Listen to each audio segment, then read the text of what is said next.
Here, Josh.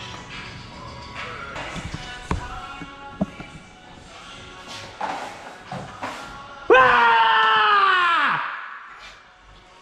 Did I get you? Yeah, you did. I'm like shaking. Look, I got him. I scared him. How scared were you? I was pretty scared. Do you need to go back on vacation again? No. Maybe you did a crappy job. You were here. It doesn't discount the fact that you could have done a crappy job. Or they could have repainted the walls and they should have. There is a lot of that shows because some of the baseboards they like kind of puttied it in. How's Colorado? Fun.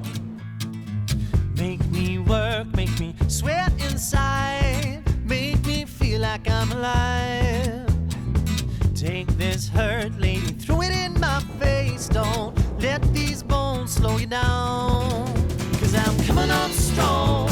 Grass should have looked greener. I need a true believer in disguise. If I'm the Okay guys, we are here at 1212 Ridgewood in Denison, Texas.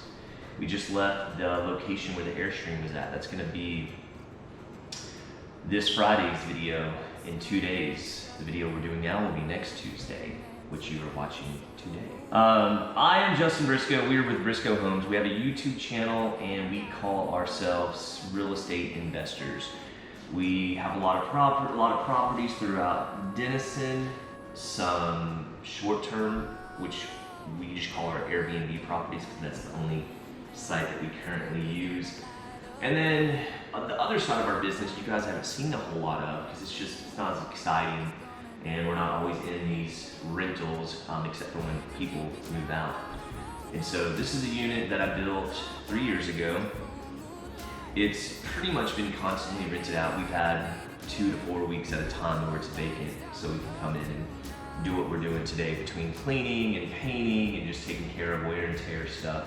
So this is 3 years old and it's constantly rented for right at $1,200 a month. So that's about $14,400. So over 3 years we've made 42,000-ish. Now that's gross because we gotta take out property taxes, we gotta take out insurance, we gotta take out maintenance, things like that. So that's our gross income on this unit. And we have quite a few of these 3-bedroom, 1-bath, 950 square foot. It's a sweet spot. And it's got the right size amount of bedrooms. We've done the 3-2s.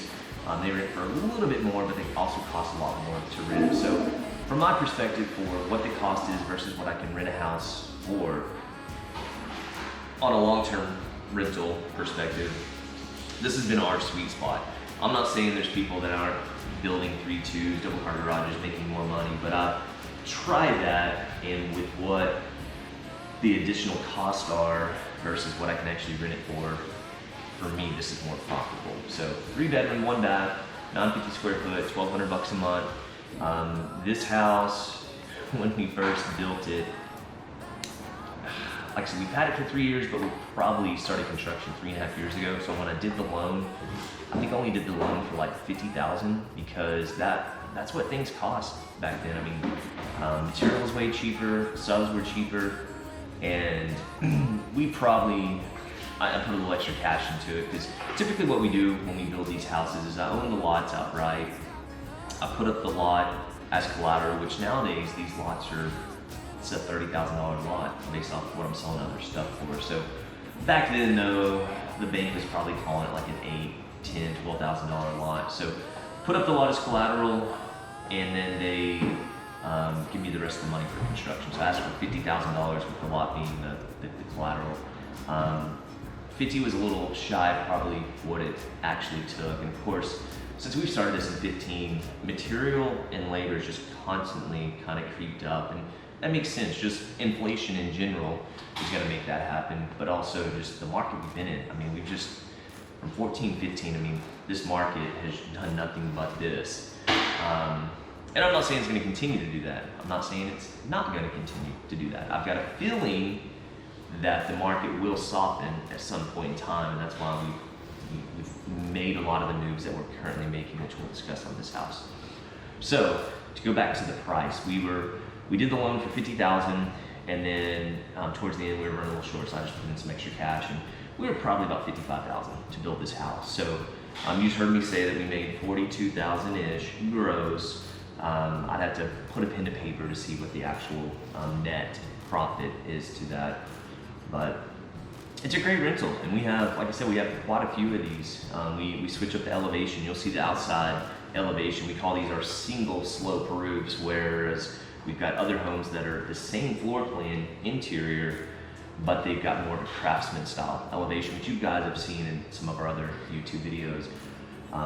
But this interior floor plan, man, I can't get away from it. I come up with all my own plans. I draw everything up, and being sub 1,000 square foot at 950, I think we're 958, and to be able to get 3 bedrooms in this unit with 1 bath, I can't beat this layout. I've tried, I can't come up with anything more efficient. And I've got some parameters that I have to kind of stick within, because city lots are 50 foot wide typically, and I've got to have like a 5 foot setback. And so it's not that it's a shotgun home, it's just I can't make a 40, 50 foot wide home, which would open up some more options for floor plans. It could be as efficient, but I've got to make it much deeper than it is wide. And so that kind of sticks me within certain parameters I got to stay within when I'm coming up with these drawings. So, and you guys have heard me talk about this before, but I feel like that 3 bedroom, 1 bath is kind of the sweet spot for the amount of rent we're trying to get. But within that 3.1, I want to build the least amount of square footage that I can, and that 950 is kind of where we're at. I mean, you could try to build a 700 square foot home, but I think you're gonna get the bedrooms too awkward. And that's what we'll see here in a second. I think most of these bedrooms are at least 12 by 12, and that's the minimum bedroom size that I try to stick with when I'm designing houses like this. I've gone into houses to where they'll have like a 9.5 foot wide room, and it's just it really feels awkward, especially once you get a bed in there. It destroys the space. And so, like I said, we'll do a walk around, but we've talked about some of the financials, what we're making on this versus what this house cost, and then now we'll kind of get into what my next step is with this house, and I'll kind of explain that. But if you guys have not yet subscribed to our channel here at Briscoe Homes, please hit the subscribe button. Also, if you're enjoying these videos, hit the like button. And if you got any questions or anything, leave some comments down below. This is the layout of our 950 square foot, 3 bedroom, 1 bath.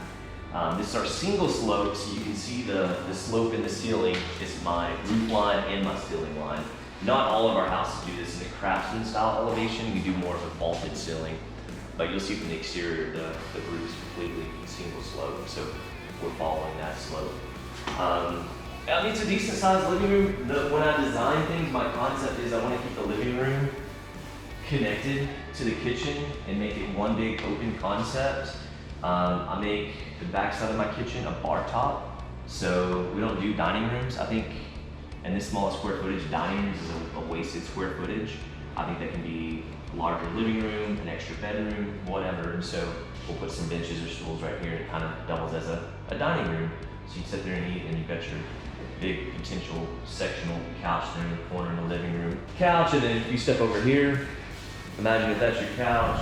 Most people have kind of put their TV up here. And so yeah, just open the concept between the living room and the kitchen. I'll let you step in there. Josh is in there mopping. Like I said, we've had tenants move out, so we're trying to get this place cleaned and get some paint touch-ups done. But yeah, that's the first bedroom up front. It's a 12 by 12-ish bedroom. Got a little pantry closet here off the kitchen.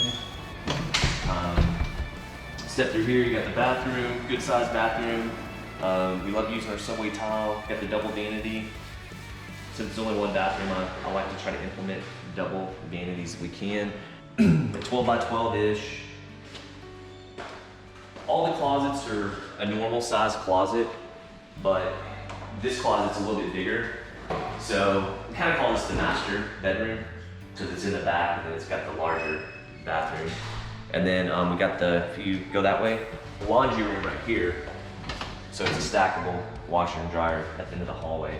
A couple things, I've told this to you guys before. What we try to do is make the living room kitchen open to each other. And I try to avoid as much hallway space as I can because that's wasted square footage. We do have a little bit of a hallway, but it allows for us to enter. You might shoot over there. We have a little bit of a hallway, but it does allow for us to like enter pantry. It allows for us to enter the bathroom, the 2 bedrooms, the laundry. So it's got a, even though it's a small hallway, it's got a lot of functionality to it that otherwise the small square footage without that hallway, you just couldn't get to all the different areas you need to. But yeah, something else I like to do, all my cabinets, a lot of people will stop them like at, I think, 32 inch, or they'll do custom cabinets for me. Get back in that corner. They'll stop them at 32, or custom cabinets are 42 inch, but you can see, I try to go all the way to the ceiling, and with this single slope roof, I think, and to me it just looks more custom. And cabinet guys hate it because it's just some more cuts, but they charge me a little bit extra, but I think I get the look, and I just think it looks really neat doing that. So, but that's about it. We can step outside and take a look at the exterior. This is part of the wear and tear I was talking about. I love using natural wood, but we seal it, and after a year or two, it gets to the point to where it's just so faded. So here we are outside. You guys can see our single slope design. It's very modern. You can see some of the wear and tear stuff I was talking about between the stone coming loose. It may have just gotten some moisture behind there, but we'll check the other stones, make sure it's all good, and make sure it's stuck in place. But then you can also see the wood is a little faded. I love using real wood, but we'll go and seal it, and then it's just such a maintenance nightmare. You just gotta come back and clean it and seal it again. So we found ourselves not using this as much because we want something that we're not having to maintain and deal with all the time. But when it is cleaned up and sealed, it looks really, really cool. But yeah, this was the first house that we built with this single slope elevation. So you guys take a look around the outside. Y'all let me know what you think. But yeah, really cool house. Most likely we'll be hitting the market here in the next week or so. So if you guys are interested, or if you got any questions or anything, leave some comments down below. And if you've not yet subscribed, please subscribe to my YouTube channel. Okay, yeah, just text me, Dad, if you need anything. Hey guys, we are back out here at 1212 Ridgewood here in Denison. We were out here last Friday, and the guys had gotten started over here, I think like Thursday, getting it all cleaned up, and we're doing all the painting now, and we'll do a walkthrough real quick and kind of see how it looks. But even just the front, you guys can see a big difference from Monday. We pressure washed this whole front right here and got the kind of the grayish look off of it. We had some of the stones that were cracked over there in the front. We got it replaced. We'll get our mowing guy over here, let him mow the place and get that sidewalk. We're gonna have him edge that and just clean it up and make it look nice and manicured to where it's ready for sale. Last Friday when we were talking, I was talking about how I wanted to list this house, and I found an investor who is looking at some similar homes like this, and so I think they're gonna go ahead and pull the trigger on it. So I might already have it sold, so we're just trying to get everything done on the inside and get it ready. I really need to get back to the tiny home community and get some stuff done there. So we're trying to get out of here today, pull off, and see if we can't get it done. So we'll step inside real quick and take a look, but you'll see where it looks way, way better, and we're really close. I think the guys can be painting for another hour or two here and then spend the rest of the day cleaning. On camera, I don't know how different it really looks, but as you get close up to trim and walls, I mean, we just had screw holes and all kinds of stuff all on the wall that they had patched and touched up, but it just, different paint, different discoloration. But yeah, take a look around. I think they're doing the baseboards in here, a little bit of trim. This is the back bedroom that we're calling the master. It's all painted, all done. We'll start pulling up plastic, pulling up tape. We're gonna get a new door handle. I'm fixing to go to Home Depot. I got a list of lots of little things we gotta get. So getting a couple door handles, getting an air filter, gotta get some batteries for these remotes, for the fans, so I'll grab some of those. But just lots of little things, lots of last second small things. See where the tenant had put on a gold door handle. You see that? just finish up with some paint touch-ups and get this sucker clean and hopefully be done today. So until next time. Peace.